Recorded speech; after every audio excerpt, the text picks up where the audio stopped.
Discover Help presents Stress-Free Living with Ray Samich and Mr. Stress-Free Ratanjit S. Sandhi. This audio program is an unscripted and unrehearsed conversation between Ray and Ratanjit. It is shared with you in hope of adding value to your life. We encourage you to listen to this program in its entirety to receive the full impact of its message. Sit back, relax, open your heart, mind, and soul to this edition of Stress-Free Living. This is Stress-Free Living. I'm Ray Samich and I'd like to introduce all of you to my dear friend and co-host, longtime radio colleague, Ratanjit Sandhi. Ratanjit, how are you today? Wonderful, Ray. How are you? Excellent. Thank you. And always great to be with you live. However you may be listening to us or watching us, we thank you for taking time out of your busy day to join us. And we especially want to thank our special guests that we have that are with us via our Zoom link. We interact with them before, during, and after the show, and we really appreciate them taking the extra effort to be with us as part of our Zoom audience. If you'd like to be a part of that, please let us know. We'll be happy to share that link with you, and you can interact with us and give us your comments and questions during the commercials and talk with you on the extended show right after we finish our radio broadcast. Ratanjit, we had talked the last time we met about New Year's resolutions. And is that even a thing nowadays? Is the whole idea of a new year even meaningful? Because days run into days, weeks into weeks, months into months. Everything is moving so quickly in our life, and time is passing by so fast. You had said at that show, one of the things you talked about a lot was how we live our life by habits, and our habits take over. And whether we're driving, working, playing, whatever we're doing, our habits are taking over. And that's part of the situation where the time flies. We don't even realize what we did and where we went and how things went. So I was thinking afterwards, is there a way that we can spiritually or emotionally or mentally slow the world down? I know we can't do it physically. Physically, it's the clock is going to keep ticking. But can we do something with our habits, with our lifestyle, that can find a way to let us really think about what we're doing, really enjoy the good moments, really contemplate how to add the highest value? Is there something we can do to slow the world down? It's a very good question, and it's a topic you can talk for weeks. And so we have to understand one thing, that our mind, your whole system is constantly looking for something. And in this search of looking for something, it is going everywhere. You have heard of free radical. Free radical is a chemical phenomena when this atomic structure needs to have an extra electron in it, and is constantly looking for finding that electron. So it is very reactive. Anything it attaches to, anything it flies. So we become a free radical. We are constantly looking to find something, but we don't know what we are looking to find. So that is why when we find anything worldly, whether it is a big home, big car, big job, a loved one, get married, or whatever, or a child, or whatever in our life, we initially have very good feeling, but that feeling lasts only so far. And eventually, you are again looking for something else. You are never really peaceful. And you are constantly finding something which will give you the peace. And peace, unfortunately, in the worldly sense, the shelf life of the pleasure experienced by the worldly things is very short-lived. So when you get a new car, you're happy. Pretty soon you get used to it. Doesn't matter whether you spend $200,000 or $20,000. And similarly, big home, big this, everything we get used to. So again, this urge of finding something else never leaves us. And this is, we have become like a free radical. We are constantly looking for something. And there are people who are hyper, they are working constantly, and there are people who are lazy. And when they are lazy, they are not finding good time. They are sitting and sleeping or relaxing. They are never really truly relaxing. And as a constant result of laziness, it induces depression. It induces constant inner challenge. So this search of constantly looking for peace, looking for stability, is why we spend all our life in constantly looking for things, and we end up becoming unnecessarily busy. Ray? So that opens up a whole lot of different thoughts, because one of the thoughts is why are we so, why do we do that? Okay, for example, if you're established, you have a lot of things in your life. You've got a job, and you've got the car and the house, and you've got the family, and so you've got everything that you really need in your life. Why do you say it's a normal thing that we look for more? I mean, we're filled, our time is filled, our mind is filled with what we have. I mean, that's the biggest complaint I talk to people about, and they tell me they have no time. They're between their job and their family and their obligations and trying to give themselves a little bit of me time. They're jammed filled, and they can't do a lot of things they want to do. So why on earth are we looking for more at that point? Why are we a free radical looking for additional things when we already have more than we can handle in our life? It doesn't seem to make sense. I would almost think that we would, turn that switch off and be closed to opportunities. So we have a show about why don't we consider opportunities, because we close ourselves down. Why are we looking for more to get involved with, to spend time with, when we're already at our peak?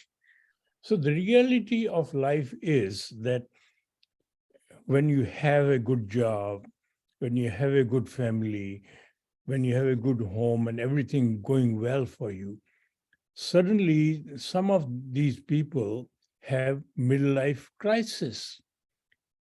They suddenly get so utterly bored with everything they have.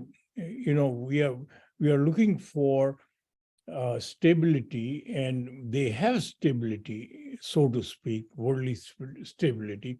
They have a good job, they have good income, good home, good family, and good everything, and still they end up having a midlife crisis. So there is something internal which is not in peace. So what happens is, the peace, we are always looking outside of us in the worldly things. If I have this, I'll be happy. If I get married, I'll be happy. If I have this job, I'll be happy. So we are constantly looking for worldly things to give us the total peace and happiness. Whereas the true happiness is now when the free radical find the right element and combines with the stable chemical bond, it becomes stable. Similarly, when we find something which is very stable and connect to that stability, we have the true stability. And that is what we are trying to find. We go to religious places, we go to church every morning, we go to all these places. You know, I have to share a interesting story. There was a conference of all the major religions.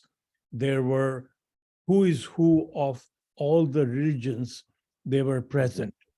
And, and it so happened, there was one fellow who had on his face, in his basic sense, very peaceful nature, very peaceful demeanor about him. So all these people who were sitting at one table, and he was also sitting at the same table, it so happened that table had a Jewish person, a Catholic, a Muslim, and Hindu, and a Sikh, and all these religions, and this was this gentleman. So they all were talking about their religions and this and that, and they were trying to debate and all that. This fellow constantly listened and smiled. So eventually, these people couldn't take it. They basically asked him, "What makes you so quiet?" So eventually, he said, he smiled again, and suddenly it was evening, and they have finished their dinner. And he said, "I'm going for a walk if you want to come with me." And somehow they all followed. It was so that maybe he can answer our question. So as he was going through a walk, he turned into a street which was completely dark.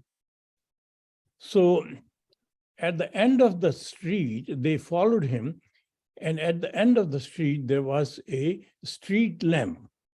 So he stopped under the street lamp and he started looking here and there. He said, "Oh, what happened?" He says, "Oh, I lost a key and I'm trying to find. So if you can help me." They were all looking for key. So one fellow asked him, "So when did you lose the key? When did you last have the key?" So he said, "Oh, my goodness, I wish you have not asked this question." So he said, "But you have to remember where you had the key last." So he said that, "I lost the key in the dark street." So they all got up. He says, "This guy is crazy." So why are you looking under the lamp? So that is what we are all doing. We are all looking to find the answer in the lighted lamp of scriptures, whether it is Bible, Upanishads, Vedas, Quran, or Torah, or any of these things. But we have lost ourselves in the darkness of our inner self. So until we look where we lost our peace, we will never find it in any of these religions. They temporarily give you a sense of peace when you are in the church or when you are in the mosque, but later on, it again challenges you. And so ultimately, the real key is within us. but we never looked at connection within us. And that connection, till we connect, we will never find the peace.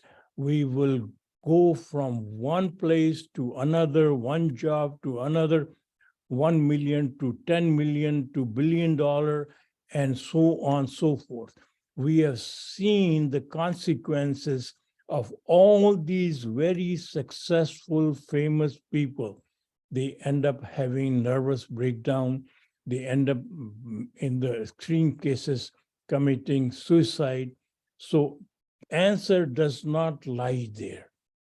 Whereas you find this person who is hardly has normal life and basically nothing fancy, but very peaceful, because that person has connected to the treasure which exists within you, right? We try to uplift on this show and reduce the stress, make us feel better. Once in a while, we get onto a track where it can get pretty depressing. And right now, I kind of feel like I'm in there, because there was a song a number of years ago that was pretty popular. Is That All There Is? Maybe we remember that song, for those of us that are maybe 40 and over. Is that all there is?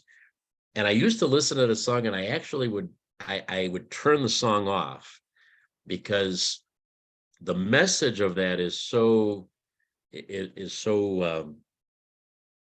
discouraging and depressing. I don't want to think that when I finally get somewhere or something, attain some level of satisfaction and joy, that I'm going to turn around and say, is that all there is? I want to believe that I'm going to enjoy things. And then secondarily, if I do think that I need assistance, I want to go to the light. In your story, I want to go to a church or a mosque or a temple where I believe that there's going to be a bright light that's going to shield me in warmth and light and give me inspiration. So far today, I think we've been a little depressing, because we've been saying that, we're always going to want more. We're always, when we get something, we're going to say, is that all there is? And then where we think maybe we can go for the answers, we really can't go, because we're not going to find the answers there. So I think when we come back from this first break, Ratanjit, we've got to change gears here, because we've got to start getting back into a positive mode, into a helpful mode, and start solving problems instead of making me feel depressed. Because I don't want to feel like this. I don't want to ask that question. I'm going to turn that radio off if that's all there is. So when we come back in just a moment, we're going to get back on track, I hope, and talk about slowing the world down. How can we slow the world down?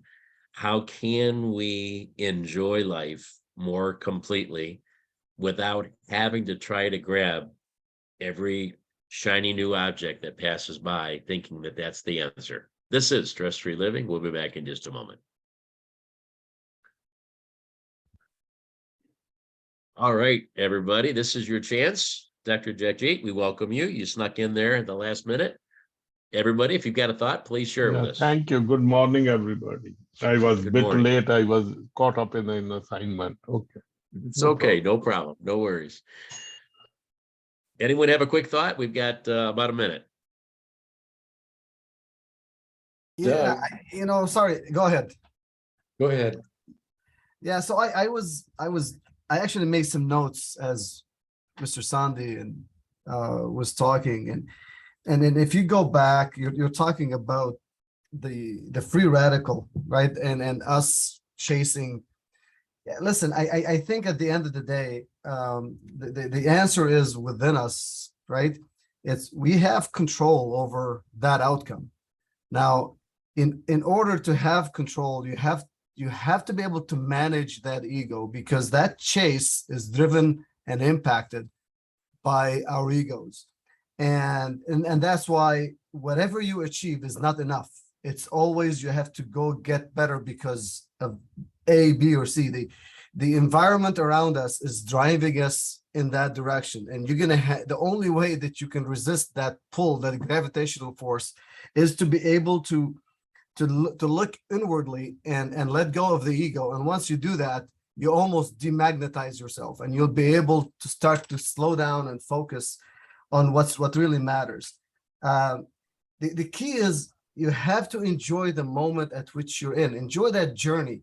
It's like we're going to, the highway to nowhere. The fact is, there's a lot to get done today in everything that we do. We are back on Stress-Free Living. Ray Samich, yours truly, right, and Ratanjit and Ray. We are interacting, as I always tell you, with our fabulous guests, and unfortunately, they were continuing, and we had to come back and do the show here. So we will get back with them a little later. But Ratanjit, I think I'm going to launch with that thought that was just given to us here by one of our guests. And is part of the secret just living for the moment, not worrying about what we did or didn't do, what may be around the corner, which really nobody knows for sure what is there? Is part of the solution to slowing the world down and enjoying life, just enjoying the journey, living for the moment, and accepting it for what it is without worrying about anything else? When you talk about feeling joy, happiness, there are two kinds.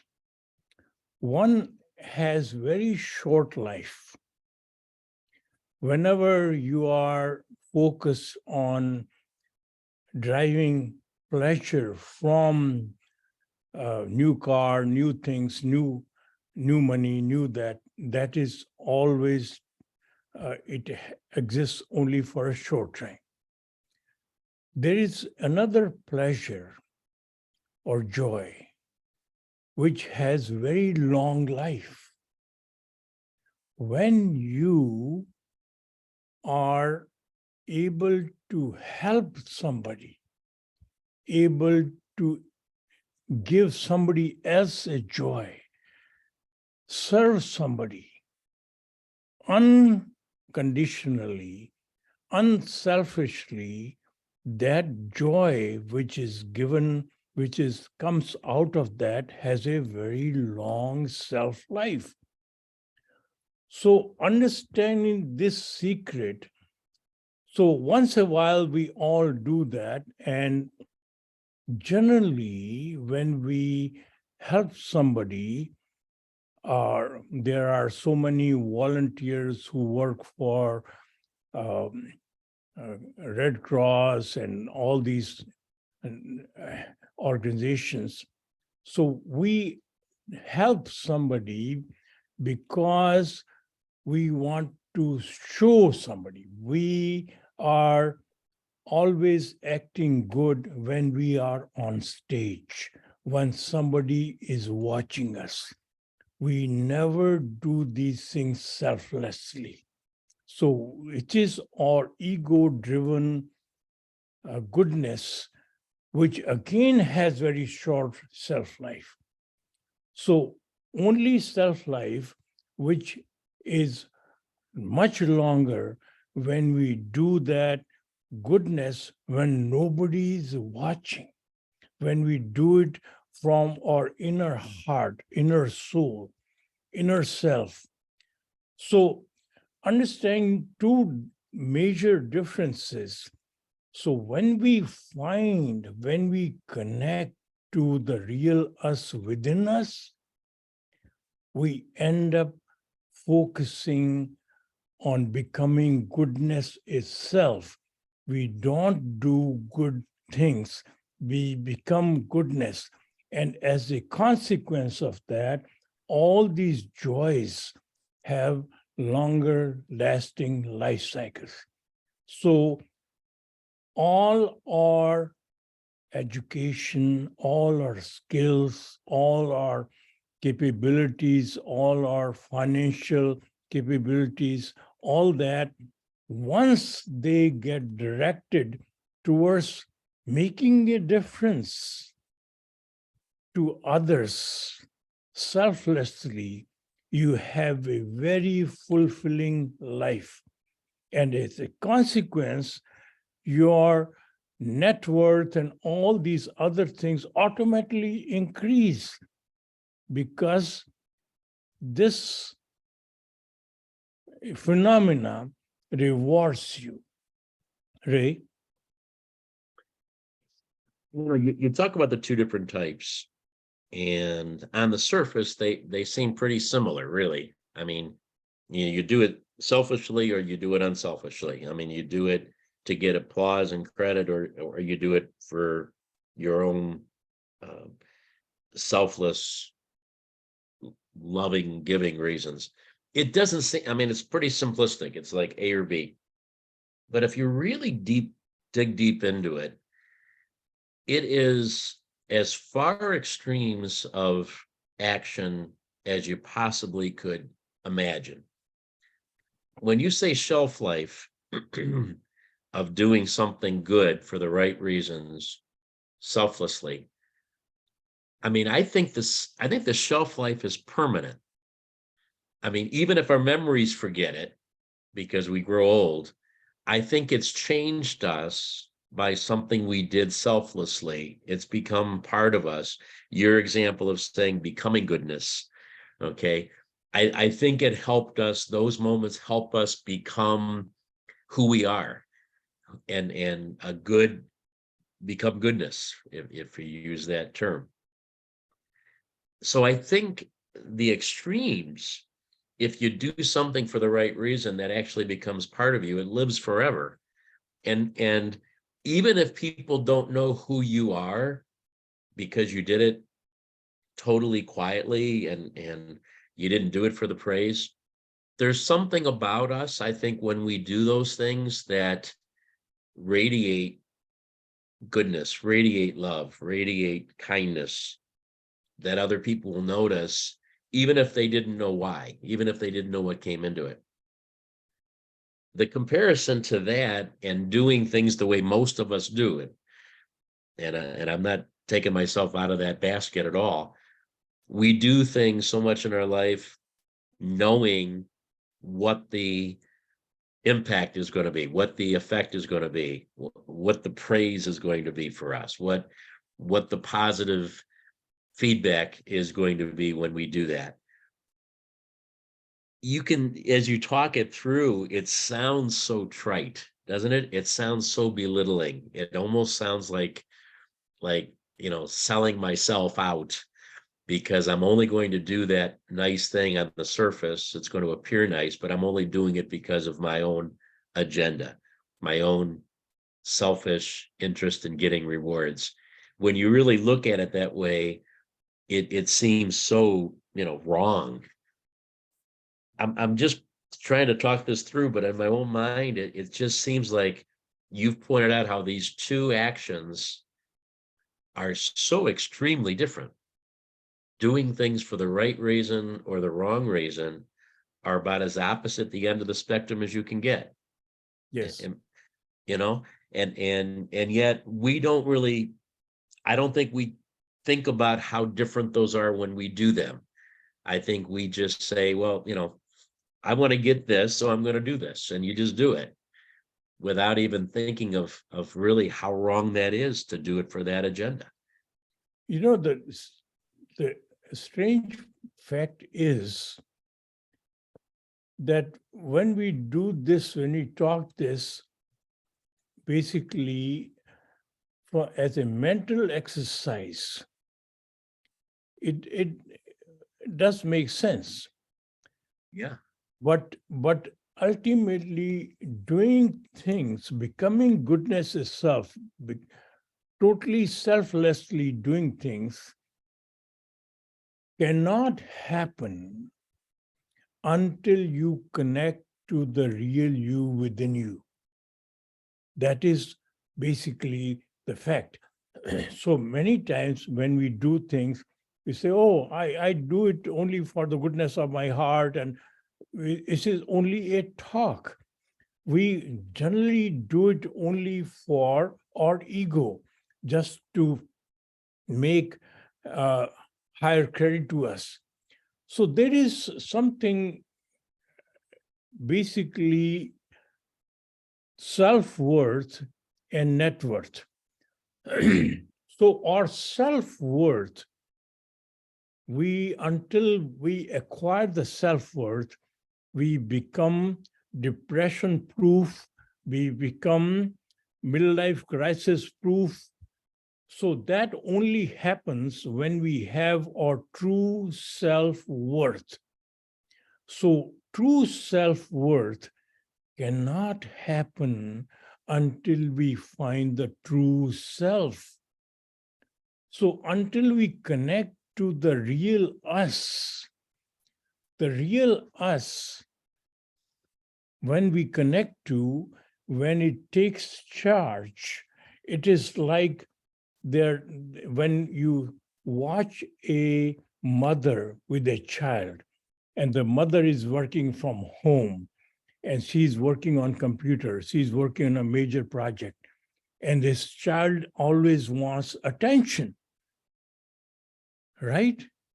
So similarly, in our life, there is adult in us, and there is a child in us, which always wants attention. And the child is basically run by our five senses. Your fear, your greed, your ego, and all these things end up controlling that.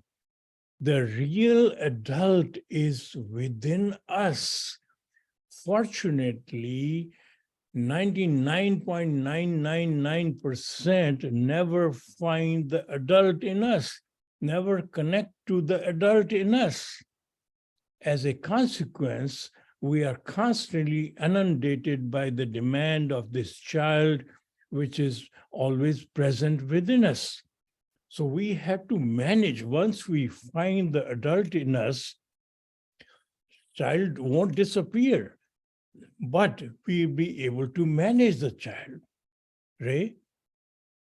I love that analogy. I love that whole thought of thinking of that human side of us, that greedy side of us as a child, because whether we're parents or not, we've all been in situations knowing where that child just can, I love them. I love kids, but I mean, they don't have regard for reality when they want something, when they want to be, when they want to play, or they want to eat, or they want attention, they're just incessant about it. And that's the way we are, right? That is the way we are when our human side takes over, and we want something now. It's like that child. So it's a great analogy. I think the question is that how can we be that adult? It's when that child is also us. When I'm the parent and the child is somebody else, I love them dearly, but I can separate myself from them because they're the child and I'm the adult, and I have to explain to them how to do things. But when it's me, when I'm that child and that adult both, it is a lot more difficult to turn that child away and be the adult in that situation. How do I even know that's going on? How do I even, bring awareness within me that says, oh, this is the child in me that is misbehaving, and I have to be the adult and I have to put it in its place, because that child is fun. I mean, that child is the one that wants that new shiny car. That child is the one that doesn't want to work. It wants to go out and play and have a good time. I mean, the adult is never fun in that scenario. It's always the child. So when I am the child and the adult at the same time, how do I force myself to be the adult? Yeah, I think let's take a break and we'll come back Okay. and we'll answer. Well, this. you just need more time to think about the answer. That's all. No, I have the answer, but it's a long one. That's all. Okay. I'm teasing again here. This is Stress-Free Living with Ratanjit and Ray Samit. We're so glad that you're with us here today. We're going to come back and get a long answer to a long question too, I guess. This is Stress-Free Living. We'll be right back in just a moment. All right, Pierre, quickly, I want to apologize to you, sir. I had to cut you off because if you look up at the guy in the red shirt, he's telling me that I got to go on the air. The music is over. So we have about another problem. minute here. Okay. If Yeah, anybody else would like to say something, or Pierre, whoever No, wants that's to okay. take the floor. Doug had something to say, so maybe. Go ahead, Doug, if you want to open up your mic. He might be for. Yeah, There you go. You know, my internet is kind of very, very sporadic here. So if you're getting me only partially, well, I'll stop talking. Okay. You're frozen. In the beginning of the show, am I cutting out? That's okay. Go ahead. Real quickly. Go ahead. So at the beginning of the show, Ratanjit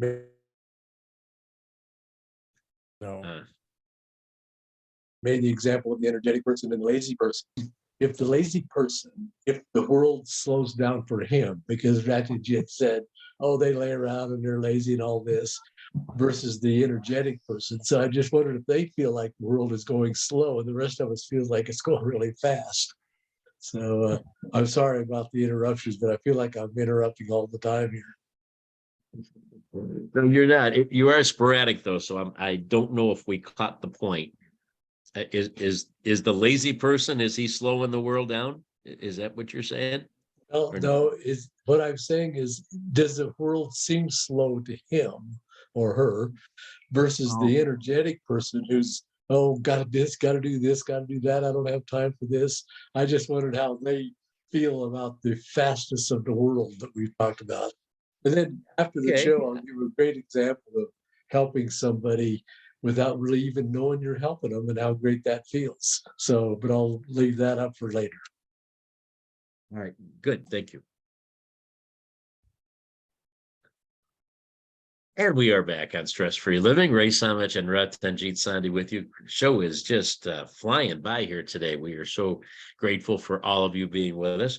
Ratanjit, we got a couple of questions that were chatted in and addressed to us, which we're going to get to in just a moment. But I left you with a question to think about, and you have an answer ready for us already. I will try my best to remember and restate the question. How do we control that child within us? When that child is so much fun and has all the great things to do with our time, when we are the adult and the child, how do we control that child that is within us? When it seems like that's the better way of going is to acting like a child in life. Again, this is what we have talked in other shows also. There are three sides of us. There is this human body, and there is enlivening force in this human body, and there is then our brain. So when our brain is controlled by the human body, it is in the child mode, because human body constantly has needs. It is hungry, it is always afraid because it knows it is going to very easily be destroyed, and it has taste, it has pleasures, it has all these elements. So human body, which is the child in us, when it is connected to our brain, it is always demanding, this is not good, this is good, and we are in a short-lived, short life pleasure mode. So all that, what we achieve by our brain power, dictated by our human body, is always going to result into short-lived. It is always want more. So if you are poor, you want to become rich, but you don't stop there. You want to become more rich. You want to become a millionaire. You want to become a billionaire. So it is always wanting more. So when this brain is attached to the enlivening force within us, that is the adult present within us. So that, although it is the same brain, because the desire of the enlivening force is to create the lasting joys. It is understanding that enlivening force present in everything else is the same. So this brain, when it is attached to the enlivening force, is in a selfless service mode. It is always want to serve that enlivening force present somewhere else, in somebody else, without ego, because in that mode, ego does not exist. So until we knowingly connect our brain to the enlivening force, we will not have adult guiding us.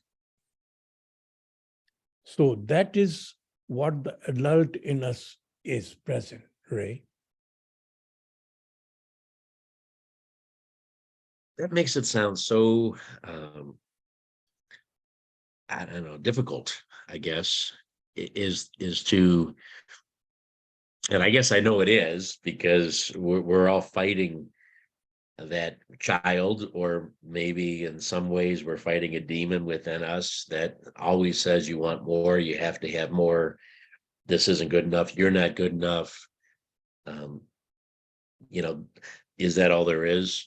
So, but it does seem the way you just talked about it there as being a very black and white situation that says either you get it and you act this way, or you don't get it and you're going to be kind of, forever chasing that next thought that says this is going to give me joy, and it really doesn't give me long-term joy.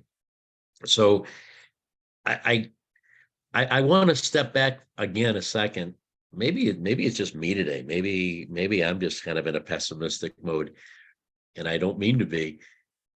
But one of our guests asked a question about bringing compassion towards ourselves, and that thought intrigues me, because everything I've been saying so far, we've been talking about is pretty negative towards ourselves. It's our human side pretty much is saying we really should be critical. We're chasing the wrong dreams. We are doing the wrong things. Our mind is not in line with our spiritual side. Our child is taken over, and it should be an adult. Is there an element here to take a little sidebar conversation that says we should love ourselves? We should have compassion for ourselves as maybe a launching before we are critical of ourselves and critical of our actions. Should we have a little compassion for ourselves to say, we're not as bad as we may think we are, and that we've got a lot of goodness within us. We just have to get better. See, you have to understand, once your brain is connected to the human body mode, what we call as love is merely a possession. This is my child, this is my wife, this is my house, this is my this. It only becomes true love when you are guided, your brain is guided by the power which enlivens you. The true love only exists in that mode. And true love is basically selfless. It doesn't call for possession. When you love somebody, you basically want the best for that person. Not if that person does not love you, it doesn't matter, because loving everybody unconditionally is the desire of the spirit, the divine force present within you. And again, nothing changes. You still go for education, you still do very good job, you still have a good car, good home, good everything, but basically ownership is missing. What happens is, once you own these things, you are in the body mode, which is mine. This is my house, this is my wife, this is my this, my that. So once you are in the oneness mode, in the spiritual mode, in the power mode, which enlivens you, you know that everything is gifted to you. You do not own anything. So they are gifted to you to add value to who? To the divine force present in you. So I'm not serving you as Ray so much as but I'm serving the divine force within you. So whether you appreciate this or whether you give me credit or no, it is immaterial, because the servicing itself is a full, complete task. So it always happens in the spiritual mode, because spiritual mode, your ownership dissolves. Money is not bad. Ownership of money is bad. Money is only a resource. Wealth is only a resource. Your education is only a resource. Your connection is only a resource. To what? To add value. So in the oneness mode, your ownership dissolves, right? So that was beautiful and meaningful and helpful. I think I may have asked the wrong question, though, or I didn't say it properly. Loving others, you talked about loving others. Okay, true love for others, and it can only be done in that mode. What about loving ourselves? Okay, what about before I am very critical of myself, realizing all of my inadequacies, realizing that I'm listening to the child within me and ignoring the adult that should be in charge, realizing that I really don't need all these things that my child within me wants. Where does it come in play that says I have to first wrap my arms around myself? I have to first have compassion for me in terms of accepting who I am and what I am, and the joys of where I'm starting from before I try to get better. Is that one of our guests suggested this thought, and it as I think it through and talk it through, it seems like that's a pretty important step. Yeah. That we take that inventory before we are just critical of ourselves. Supposing I'm going from here to New York and my car can't out. So you say, I have an extra car, so you loan me a car. So I'm taking that car, and it is not mine in worldly sense. it is given to you by a close friend. So I'm going to take care of it. I'm going to constantly serving that car, although I'm going to drive it from here to here. So in that mode, once you realize that your human body is gifted to you, you are not the human body, you begin to take care of her, this human body. You begin to love this human body until you understand this is a gift. The true love never happens. When you consider me as this human body, so generally I would be more jealous of somebody more handsome than me. I would be jealous of somebody who is stronger than me. I would be jealous of somebody who has more healthy body than me. So I'm always comparing, but I'm never appreciating this human body which is gifted to me.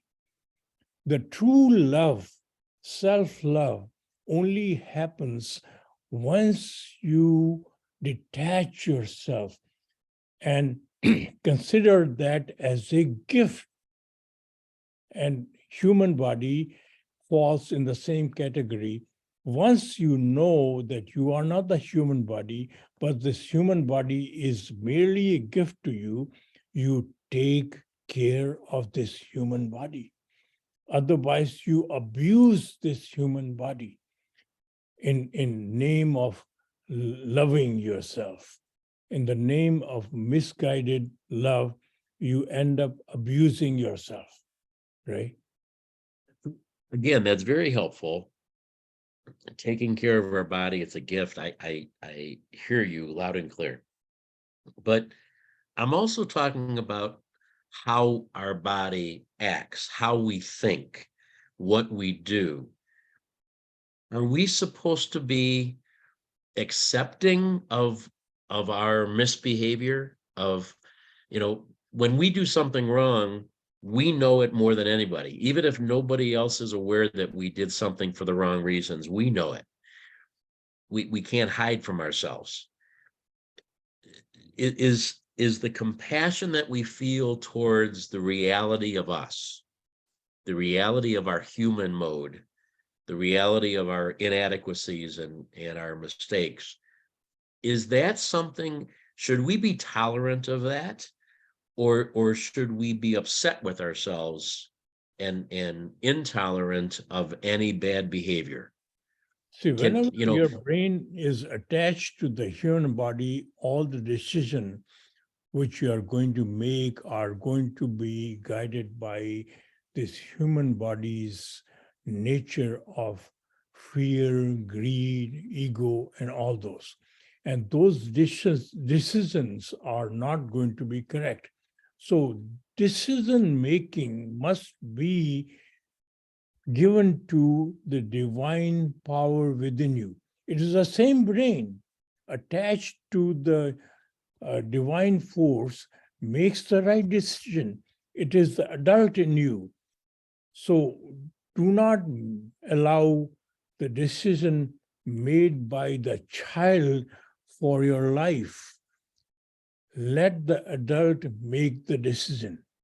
And when child makes the decision, if they are wrong, forgive the child as child, rather than punishing the child. Because difference between mother and father is, mother always is compassionate about the mistake. She always loves the child regardless of how the child behaves. And father always tried to correct them and punish them. So ultimately, the real you is mother in you, which is constantly nurturing the child, constantly taking care of the child, and once a while allow the child to make a decision. In other words, allow the brain to be operated by the child And the decisions, then you show the child they are right or wrong. That is how you put them on the right path. But the major decisions are always made by the adult in you, by the supreme power present within you, and let that operate the brain. Ratanjit, I have to let that be the last word. We were kind of all over the place today. A lot of interesting thoughts and ideas. Maybe we will continue this with a part 2 in our next week's show and try to bring these back into a logical thought as we see if we can slow the world down today. I don't know if we accomplished that part, but it was some really interesting conversation. Thank you so much, Ratanjit. Thank you to all of our listeners, especially to our Zoom guests, but however you're listening, we appreciate and value you. You add value to us for sure. Remember, folks, we're all playing the same game. Have a great day. All right, we are clear because we are actually a little late here today on the broadcast side. Well, I must say we were, in my mind, maybe it's just me, we were kind of a lot of different thoughts, a lot of different ideas. I usually try to string them together to bring some accomplished thoughts to it, but I wasn't able to do that today. I thank you for some very good questions. Doug, I apologize. I really did want to get back to that lazy thought and see, but we'll have to save that for next week on part 2. But at this point, I will yield the floor to. We have to recognize a very special guest, India Lee. Very nice of her from Cleveland Foundation. And thank you very much. And India, you have any thoughts or any feedback? Then we are talking basically in all nonsense, or does it make any sense? No, I'm sorry I joined a little late today, but I just enjoyed because this really resonated with me today because I talk about that very thing about not doing things to get credit or to be seen, but do it because it's the right thing to do, and how we live our life. And I love the fact that I tell people all the time, our possessions are not ours. They are loaned to us. Yes. And we only, through the grace of God, have what we have because of. So I really enjoyed hearing that today. Thank you. Thank you so much. Thank you for joining. And I want to thank Deepa there for chatting in that question. And by all means, everybody can do that too. If we cut you off and there's only that 90-second window, you can chat us and get your questions and we can get you in that way. So Deepa, thank you, because that took us down a path at the end that I think was pretty important. So thank you for that. Thank you so much, Ray. And thanks to India for sharing this link with me. And I truly appreciate it. It was a brilliant conversation. This is my first time attending, and I'm super grateful. Thank you. Thank you so much. So are you from Bombay, or where are you from? I'm from a small town in southern part of India, Tamil Nadu. Oh, wonderful. Yeah. Thank you. So how did you come to know about our show? I work at the Cleveland Foundation, and India had recommended me because I'm always in the seeker mode. I'm always looking to better myself, and I think looking for developing the virtues, which are the foundation of peace, working on inner self, at least trying to. Yeah, thank you very much. Most definitely. So what are the comments you have? Any other? So you had a question. Does being compassionate towards self plays a part in attaining peace? That's where I tried to take us there towards the end, because that did seem to be, I think we were very critical of ourselves here today, Ratanjit. I think we were very... Not really, Ray. I think compassionate towards us true compassionate can only happen when we let the adult being kind to the child, adult being the real us, being compassionate. In the body mode, the compassion is always going to be a show-off. It's always going to be filled with ego. So the true compassion about ourselves only happens once we find the real divine power which is enlivening us and connect to it. Right? I think the analogy, and I'm not sure of the people that are here on us, how many of us are parents, but when you are a parent and you're disciplining your child, you're trying to correct your child, you still obviously feel tremendous love towards your child. You think you're acting in the best behavior of them, the best interest of them, to correct them. Okay, but you still love them. Okay, when I'm critical of myself, I don't know if I love myself when I'm critical of myself. When I'm critical of my child, I'm really upset with my child for doing that wrongly. And that's where I took Deepa's question in my mind. That's how I interpreted it, because I'm not tolerant of my own inadequacies. When that child did something, said something that it shouldn't have, acted in a way that I regret later, it's hard to love myself through that. It's hard to be compassionate towards myself through that. And maybe this was just my take. Maybe this was my overwhelming thought process. And maybe it wasn't you being critical, but I was being very critical in the first half of the show of that child in us. And that's where I was trying to go with that. See, what happens is, in the worldly sense, when we correct our child, when we some punish our child or speak loudly to a child. So, I give you an example. When there's a new boy moved into neighborhood and he was playing with another kid, and two of them, the one guy, the guy who was living in the neighborhood, wanted to go into the woods. So he says, let's go into the woods. So the new child said, no, I can't go there because my dad is going to get mad. So what happens is, whenever he made a mistake, dad raised his voice. The message never got to him. All he got from that is, my dad is getting mad. Mhm. So whenever a child makes a mistake, compassion and love has to be first shown. So that is not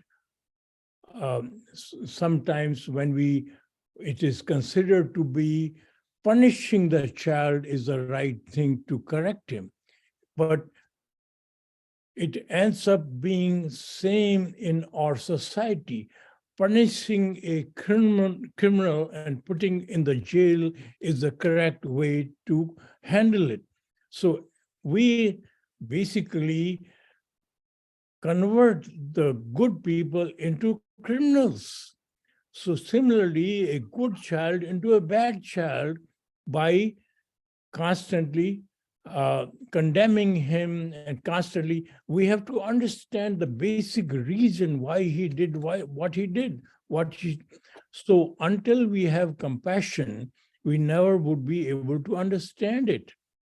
So the loving the child is not, that is the only way to handle the child. So self-love automatically happens once it is a gift to you. When a older couple who has been trying to get a child for many years, tried very hard, ultimately they are blessed with their child. That child is a gift to them. They passionately love that child. And similarly, this human body is a child given to us. We must love that child. this human body in its fear and greed mode will always make the wrong decision. Once we talk to the human body and understand the reason it is fearful, understand it is the reason it is greedy, understand its ego striving, we are able to correct this human body by staying in the oneness mode, staying in the mode of an adult, by connecting our brain, let our brain be guided by the inner soul, which is stable, has no fear, no greed, no ego. The decision made by the real us are always going to be serving the bigger one in all forms. So we will never jeopardize our environment.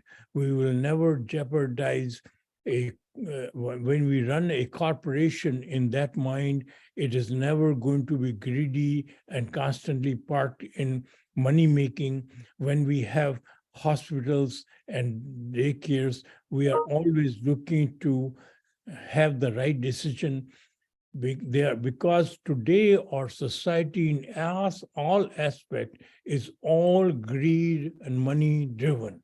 All the decision made by whether it is the corporation or the government or the hospitals or everybody is money driven. Even our parents, they are money driven. They love us when we get good grades. They love us when we make more money. They love us, and it is all conditional. It is all because we are all looking from the window of greed, ego, and fear, right? Our friends. I'm grateful that I heard that, and that we had this small group that heard that. I wish that was part of the show today. Maybe we can add that into. Maybe that's a good launching point for part 2 of this. We haven't heard from Dr. Jagjit Singh ji. We haven't heard from a lot of people here today. Who else would like to give us some comments? Well, it's a big topic, but I agree with Ratanjit Singh, and there are many thoughts to it. As he has talked about parents, can a mother? There's a saying in Guru Granth Sahib that can a mother produce milk without a child? If cannot, that is the inside God's gift to take care of the new soul which has come. And so it cannot be treated as a business that I have given you my milk or anything, and which Ratanjit Singh mentioned, the expectation, the greed of the parents, that we made you this thing. If that should be that should be absent always. It should be a service to the divine instead of a business thing. Second, Ray, you have said about getting angry or anything. We always look at the perspective of what we feel, what is good and bad. And that is a relative term for everyone. And how to decide about it?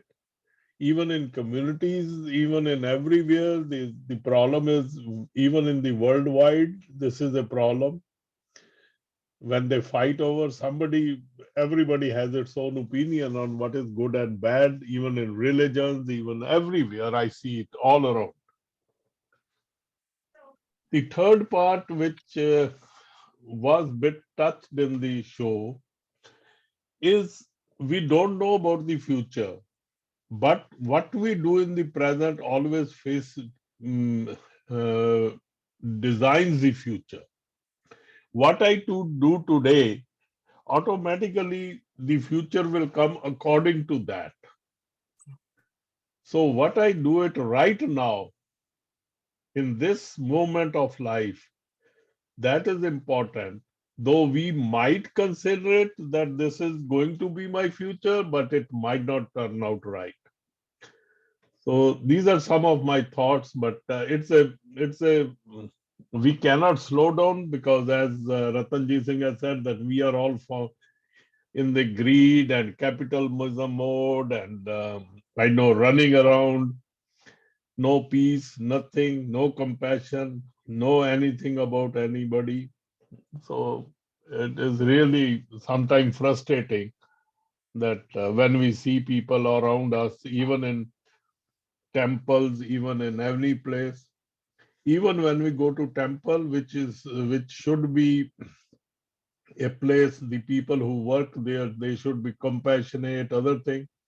But when we dig them, we find them, they are how much ego they have and how much money oriented they are. It is horrible to see them. They just act like actors to be feeling like compassion. So a long thing, but I'm keeping it short. Thank you very much. Oh, thank you. Very good thoughts. Here you're looking to add something? Yeah, today's topic is very intriguing, and I made a lot of notes, and we probably not have time to go through all of them. But if we go back to the beginning, where we're looking how we slow things down, sometimes, if you think about what's happening around us, and when and anytime you talk about time, it becomes a relative statement, right? It's too fast because, I think we touched on that a little bit. Is it compared to what, right? Because fast is a relative statement. But, regardless, when you think about us every day, there is this ego that we have that seems to be driving our behavior, right? And that seems to be driving that free radical that's going all over the place, looking for immediate satisfaction. But we got there, Ray, and you were trying to get to, you were hard on yourself a little bit. Well, the fact is you're measuring that behavior is a measure driven by a comparison to somebody, because you did not like how you felt about yourself, the way that with the baseline that's attached to, an ego or a worldly activity or something, right? Because that's what's driving that I'm unhappy, right? But the whole ego thing has been a lifetime of conditioning, right? If you think about a baby that, that's born, and when they're 1, 2, 3, and you watch them, we condition the kid to become whoever they are, and that ego becomes part of it. It seems to get bigger and bigger as we grow, and because of that, there's a lot of noise that we're allowing from our environment that's driven by this ego to mute the voice of wisdom that's within us. And when that happens, you lose that connection, and you keep behaving in a way that's driven by that ego and by those outside influence that are coming to you. And what that does, it just keeps you in that rat race, in that highway to nowhere, right? So to me, it's very important to be able to put a filter and allow that noise to be filtered out, so we can make that reconnection to our wisdom that's within us, and have the courage to live it in our behavior every day. Be humble enough about it to be able to say, I'm winning because I have all this support, all these gifts that have been given to me, so I can do that much more. And at some point we were talking about, when you do something good for the right reason, you feel good about it, and it have an infinite shelf life. That shelf life, what it does, it helps you build capabilities over time, so you can become even better at it.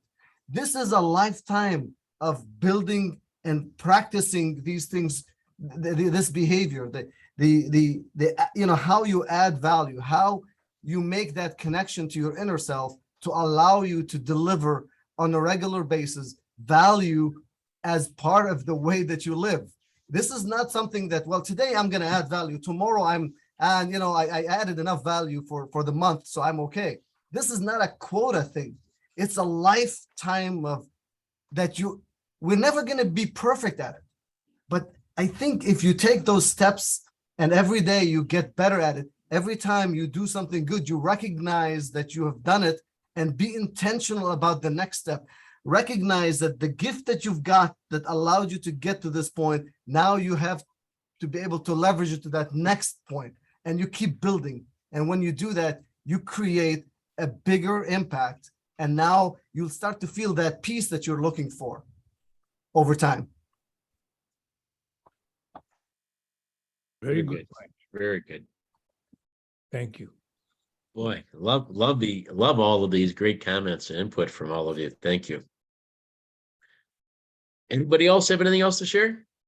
So this is Doug, and if my connection stays good, well, I'll keep talking. If not, I'll shut up. But just what was just said, and the importance of doing good things, even when you don't realize it. I think there's so many things that happen in life, and a very good example.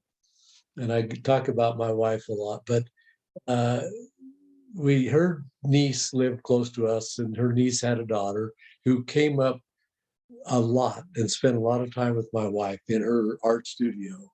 And nothing, they were there and doing things, and she has grown up now. We went to her wedding a few months ago. At the wedding, she came up to my wife and said, "I want you to know that you're more than an aunt to me.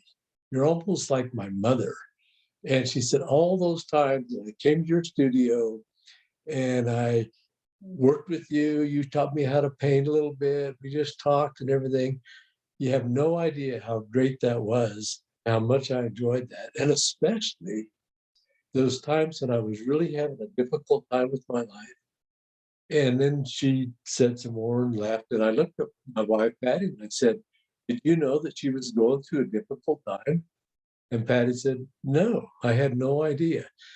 And I'm telling the story only because here's my wife just doing, I think, what things to do, having no idea how important that time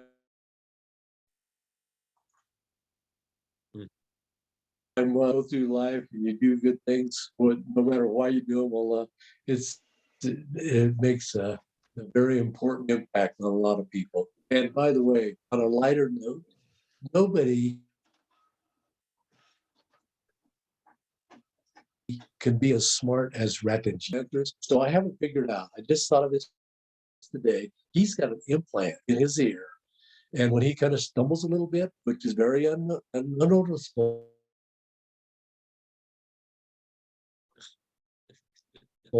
Dolly is telling him what to say, all of that stuff. And so Dolly's helping him out. And so thank you, Dolly, and thank you, Ratanjit, and thank you, Ray. Ratanjit, your secret is out. You got Dolly in your ear all the time. I think Dolly is in his heart. That's for sure. That's for sure. Well, anyone who knows Dolly, she gets in your heart, and you don't want her to get out of there. Well, she won't let you.